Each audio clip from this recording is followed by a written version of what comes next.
Thank you, everyone. It's an absolute pleasure to be here at the Convention of the North again. And I apologise if I go too northern for you, but it's good to be back in this region. And it's great to be here in Preston. A year ago, I was stood in the front of the same convention at Leeds Dock, talking about the change this country so desperately needs. A lot has changed, but just like last year, we're meeting today on a spot of real northern success. For 2 centuries, this university has opened its doors not just for students across the country, but for the people of the proud city too. Over the last 2 centuries, this mill town, just like the rest of the North, has seen entire industries rise and fall. Today, as I look out towards our fantastic northern leaders, businesses and innovators, I want you to know that I am determined to fight for a future that is brighter and more ambitious than we've seen for the last 14 years. Just over 6 months ago, this government was elected to deliver change. I know that the North is as impatient as anyone for that change as I am too. The gears of change haven't always been well oiled. In fact, a decade of decline has seen them rusted. As you work to improve the places that you call home, you're being resisted by a system that hoards power and investment away from where it needs to be, making regional inequalities worse and not better. And the truth is that for all of the promises of levelling up, central government's first instinct is too often to hoard power and hold the economy back. Too many decisions affecting too many people are made by too few. I'm here to help you break that system and build a fairer one in its place.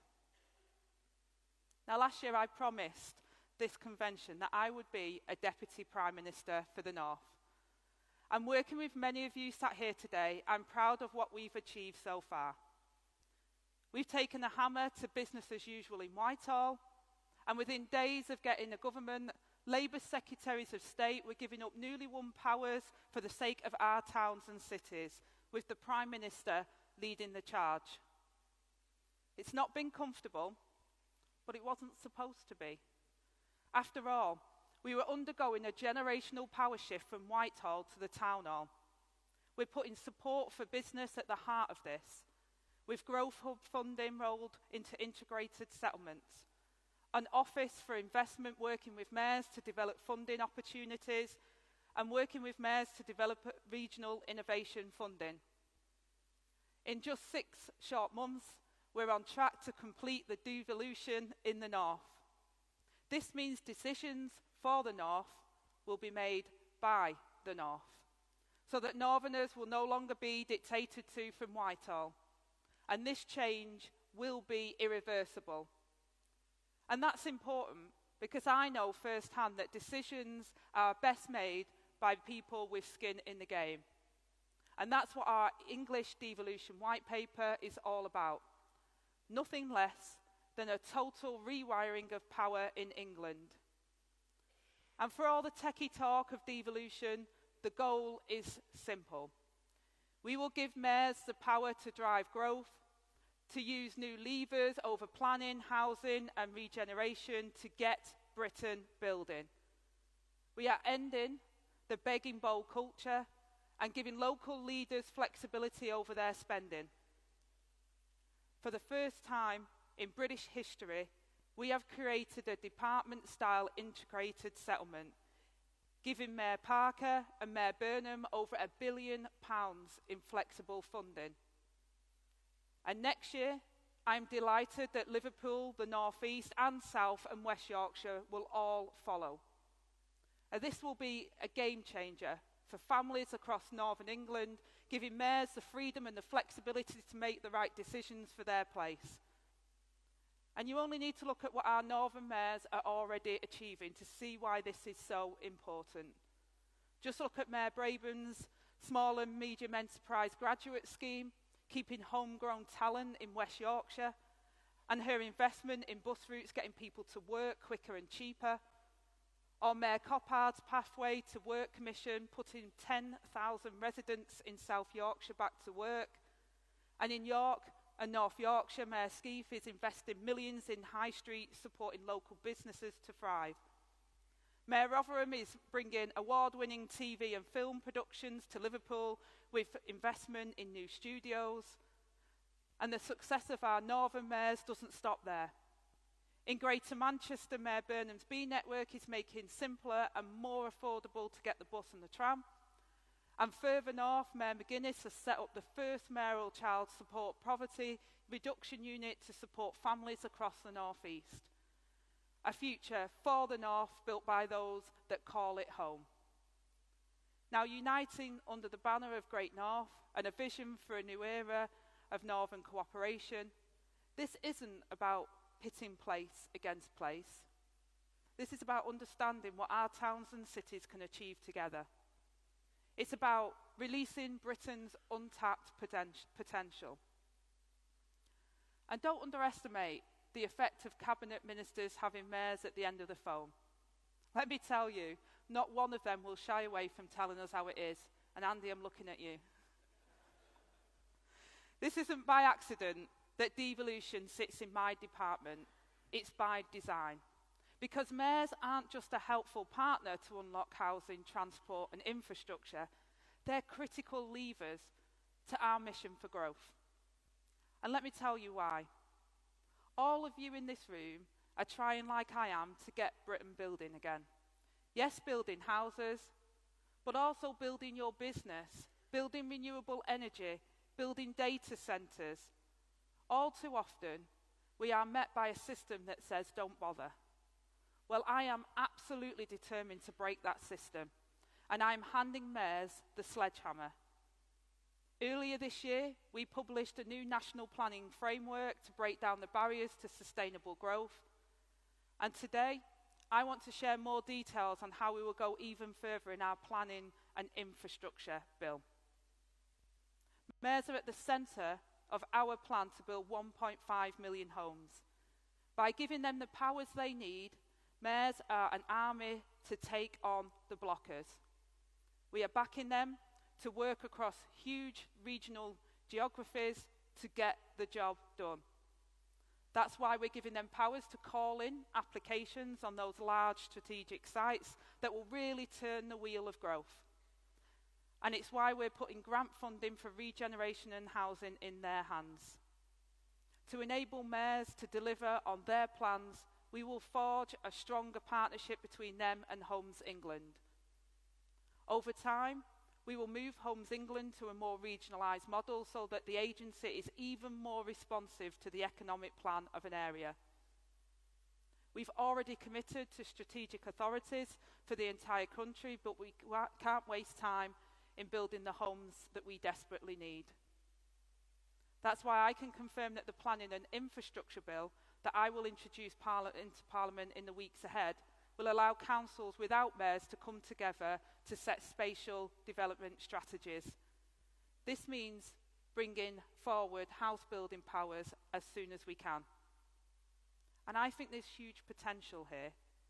If we can get Britain building and boost the productivity of just 11 city regions, we could add £20.5 billion a year to the exchequer. Imagine the jobs, opportunities and growth that comes with it. But devolving power is only half of the plan. If we're not matching it with investment, we won't see the results. The history of our northern towns and cities is of great industrialists and workers who grafted for something better. And that's in the same image that the North today can provide the growth that this country needs. Here in Preston, people have decent jobs to be proud of. Just look at the Eurofighter Typhoon programme. We cannot underestimate the impact that business investment like that can have on an area. And this is a sector that is critical for our national security and economic growth. Over in West Yorkshire, we're backing the new mass transit scheme with £200 million of funding to support its development.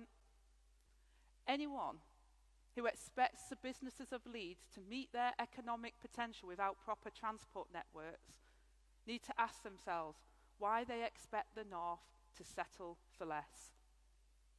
And as we support the recreation of Doncaster Sheffield Airport, it's the job of this government to ask how we can best support our nation's regional airports. Teesside has shown that regional airports can prosper, and now it's time to back South Yorkshire too. And up in Blyth, plans are also being delivered for Europe's biggest AI data centre. These projects are not just about driving growth for the sake of it, but driving growth in the places where potential is greatest. The places which once built Britain and once again can deserve to be the centres of economic and industrial excellence.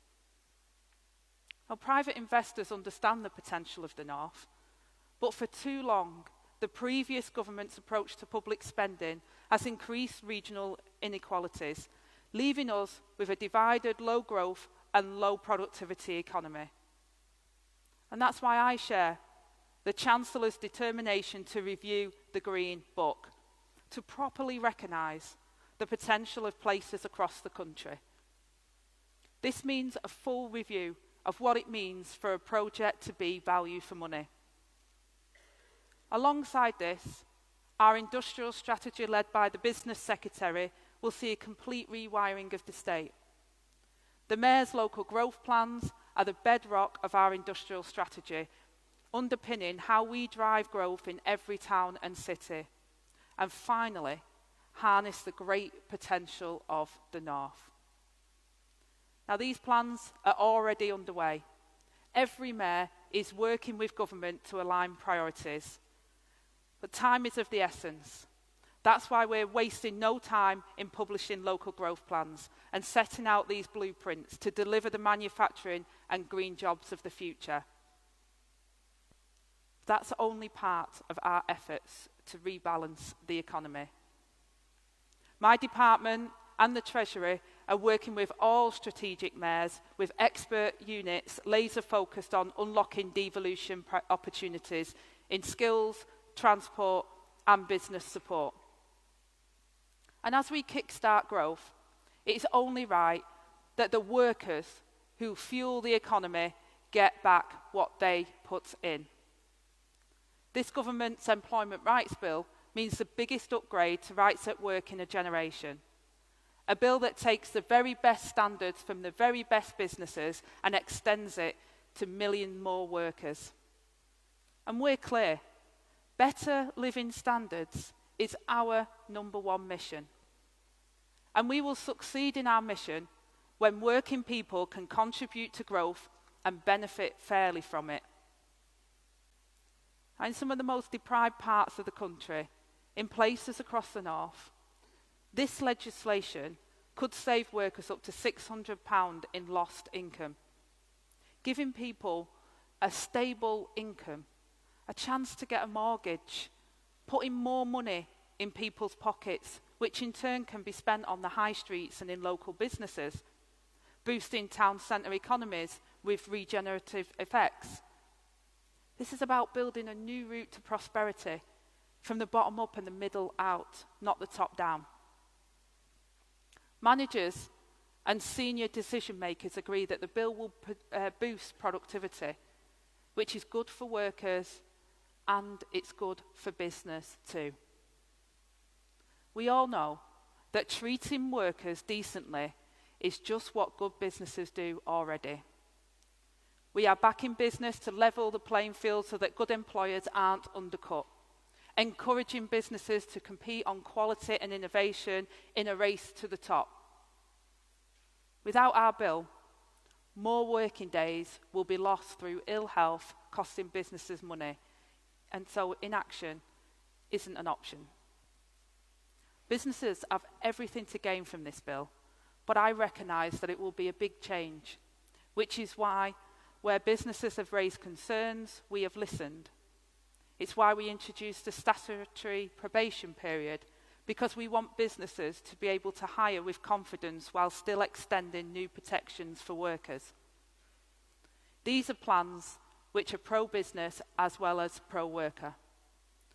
which I am absolutely hell-bent on making work pay. And just as we leave no worker behind, we'll also be fighting for every single town and village and estate. Too many neighbourhoods have been underestimated and overlooked for too long. Years of austerity punish some places more than others.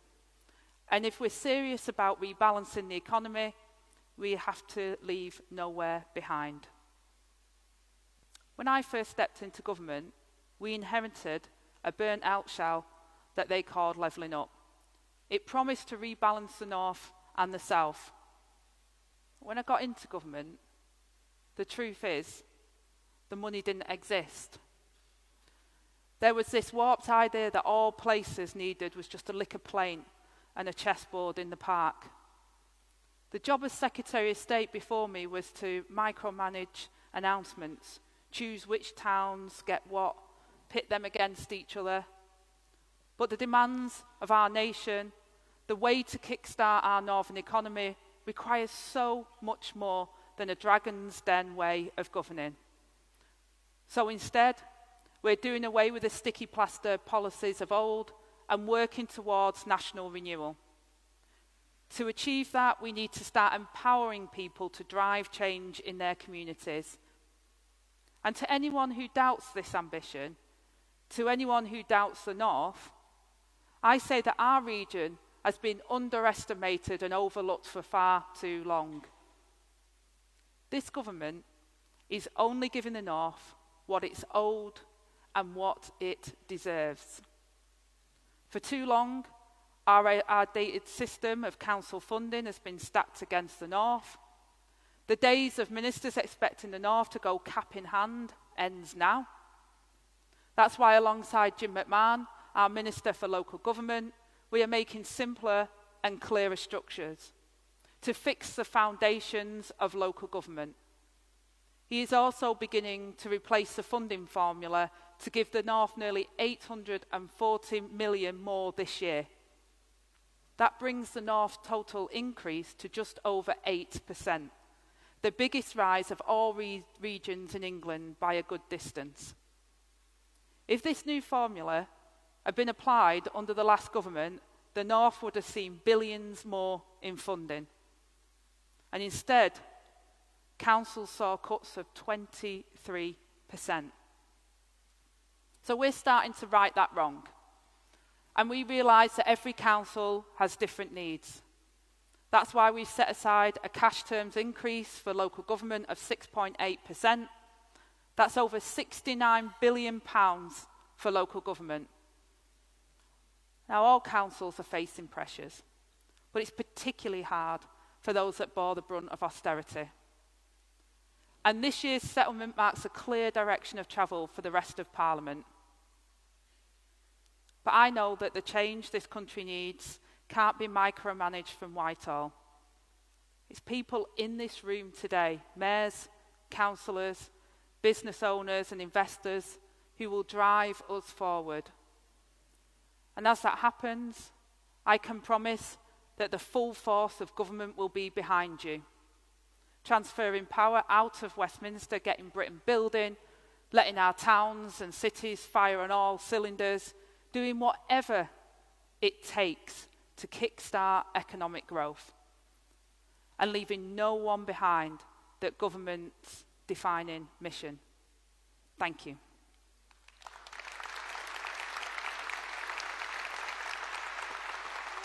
Come and take a seat with me. Thank you so much. Should we just sit here? If they put the lights on, we'll sit there. Yeah, we can just sit here. You can sit on that one if you like, for a bit more ease. Thank you so much. I know you've got a very busy schedule today, but the North is obviously in your heart and in your soul, and you are here. Can I just ask you a couple of questions? We've had this, Slido thing where people can pose questions to you. And they've been coming in thick and fast, and one of them is being repeated in various ways, which is this one, because of course your support for the mayors is obvious, and the success of that will be seen. But somebody here is saying, how do we ensure that parts of the north without established mayoral combined authorities are not left? Some people here talking about Cumbria, for example, saying, why aren't we part of the conversation? Is it because we don't have a mayor? And other people talking about other building projects in Cumbria. But are places like that, they feel like they might not be involved in the conversation if they don't have a mayor? Well, first let me acknowledge that people would feel like that, and I can understand how that is a perception, because I've been really straight that we want mayors, and with the new priority programme, by May 2026, the whole of the north will have mayors, which is fantastic. For the vision of how we can really drive that forward. But in the planning and infrastructure bill, you'll see in the next few weeks that powers will be handed to local authorities as well, where they can work strategically on spatial planning as well. And we're, as I announced in my speech, we've been given the biggest uplift to local government as well, because the mayors can't work in isolation. And, you know, we've got one of the oldest mayors, I don't mean in age, Andy, but in terms of when the mayor was set up in Greater Manchester, and I'm a Greater Manchester MP, and just seeing how that's evolved and what that can unlock and how that can achieve is excellent. But I think Andy would be the first person to say that he can't achieve that without the local authorities and them all working together. So it's a critical part of what we're trying to achieve as part of Devolution, is to really strengthen local authorities. And hopefully my speech also acknowledged the difficulty that local government are faced. I'm biased. I used to represent local government workers as a Unison rep in the Northwest. And I saw austerity hit. I remember going in meetings doing voluntary redundancies, one-to-ones, and then a couple of weeks later it was rooms with staff as big as this, hundreds of people in the room. It was devastating, and we're still feeling the lag of what's happened and how that has hollowed out the support for our communities. And what this government wants to do is work in partnership to rebuild that. Can you protect a budget for transport? Because, as you say, there's been some successes, obviously, across the north, many, but transport, and our mayors were speaking about this earlier, remains an incredibly stubborn area of progress, and it's deeply frustrating, and people are fed up of seeing the Milton Keynes to Cambridge line being approved, and you think, well, what's happening for us? And it's been going on for decades. Yeah. What can you do about it? What are you going to do about it? Can you protect a budget for transport? It needs it, doesn't it? Well, what we're trying to do in number one, growth, and we saw again in Greater Manchester we had the highest growth above the national average with, and you've seen some of the work that was done around transport we talked about in Yorkshire, and the work that Steve's doing and the demands that are placed on us. And we've also in the King's speech announced the high-speed rail from Crewe to Manchester, and also, as I said, the mass transit scheme.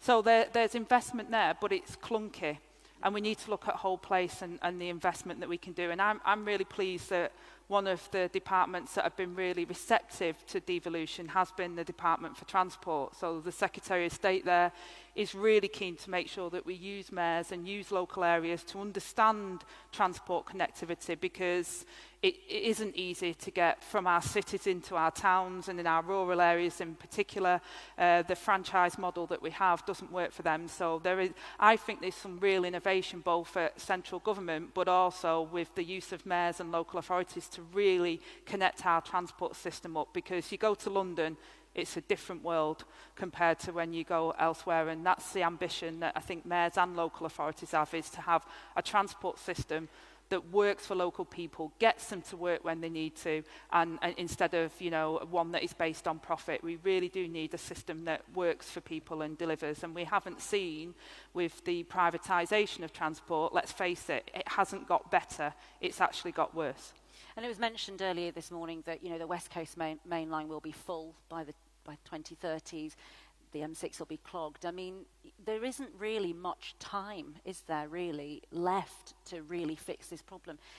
Do you feel like it's something that can be done?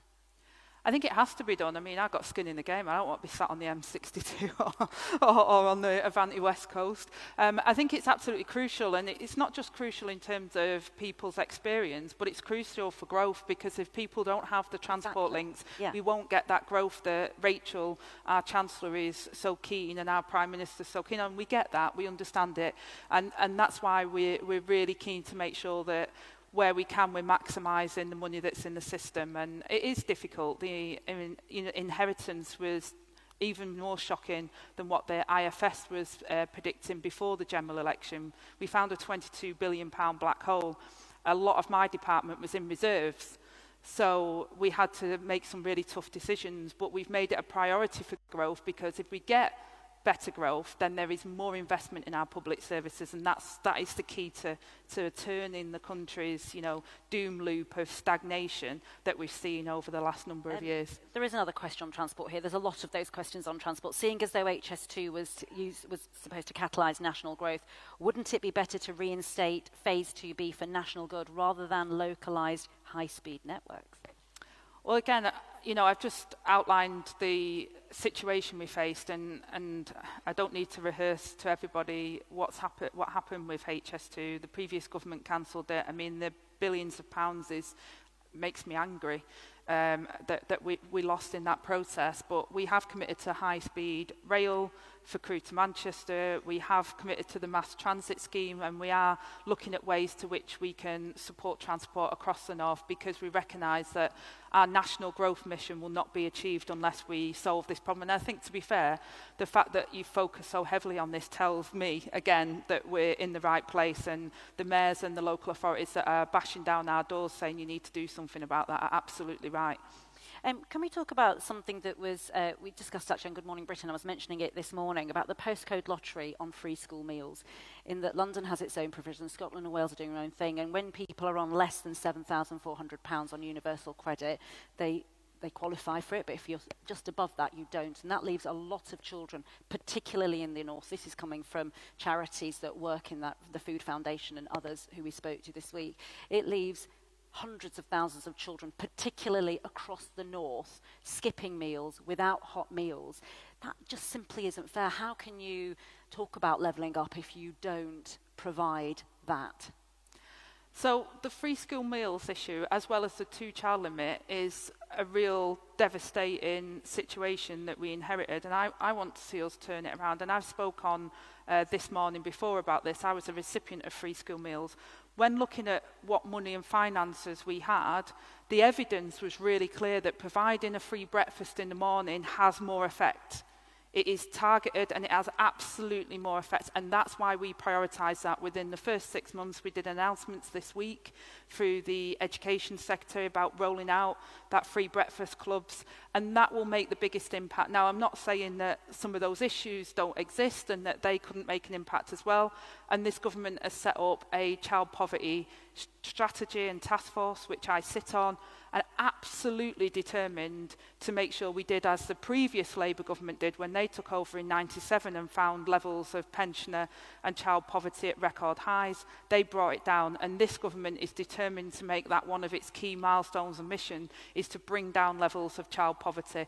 Now, that can be done through some of these measures, but ultimately making work pay, which I'm incredibly proud to lead the Employment Rights Bill. We've already wrote out to the Low Pay Commission and changed the minimum wage, which is an uplift for over 1 million low-paid workers in this country. We want to deliver people having money in their pockets so that they can have a secure job, provide a home for their family, have that dignity in work instead of feeling like they can't provide for their family, and really get on. And that will help our local economies too. But that's what I absolutely believe in. As someone who grew up in poverty, who grew up on a council estate, who was on benefits when I was a young single mum, I didn't want handouts, and I get really cross when people describe us as that we just had kids because we wanted to live off benefits. It is no fun. I wanted to work, I wanted to prove I could be a good mum. And that's what many people want in this country. They want a good job where they can provide for their kids and that they can, have a good place in society. And I want to achieve that for people. But far too often we see in-work poverty in the UK today, and that strips people of their dignity, and I want to reinforce that, and that's why I'm so proud of our employment rights bill, and I know it'll do the job. Last question, I suppose, and I'm compelled to do this because I was approached during the break by some brilliant young people who are working in citizen assemblies right across the north, doing very diligent work with each other to engage young people. And the question, I think, comes from that corner, I'm probably sure. The talent of young people, this person asks, within the north should never be underestimated. What role do you think that young people have to play within this whole plan for the north? Well, I mean, young people are incredibly talented, and I think that they're crucial. They're our future, and what really sort of, I think, is a crossroads for us as a country is that this generation is the first generation that will be worse off than the generation before, whereas we always had the logic that if you work hard, you did well, you know, you could be better off. They're not going to get a good pension. They're not able to afford their own homes. They haven't got secure employment. So I think it's absolutely critical that our industrial strategy brings those skilled jobs to areas. It's critical we listen to them on things like our future economy, on things like renewables that will give us energy security today, but will tackle the problems that the generations after us are going to face if we don't stand up for them. So I think it's really critical that young people are part of that process. And one of my concerns in recent years has been the levels of abuse I've seen young people and some of my colleagues leave Parliament and don't want to stand for office anymore. We've got to guard against that, because we need more young people getting involved in politics, getting involved in the boardroom, getting involved in business, and not feeling like it's not for them or it's for somebody else. And I want to encourage that, and it's one of the reasons I stand up, because you know, I've said that class is one of the biggest problems we face in this country, and having my accent, being from the north and being a woman, I get told to stay in my lane. Only last week I was told to stay in my lane again because I was off doing some very important international work. And you just got to... that to you? It was some in the press that was insinuated, and my opposite number in my post. But, you know, they know that was really important work. In fact, the previous government supported it and funded it. And it's incredibly important that we do that work both overseas and here in the UK. So I suppose my message to young people is never stay in your lane, don't be quiet, and push down the barriers. And I'm a friend that's going to help you do it. Angela Rayner, thank you so much. That's all we've got time for, because I know you're on a very busy schedule. Thank you so much. Thank you. Thanks, everyone.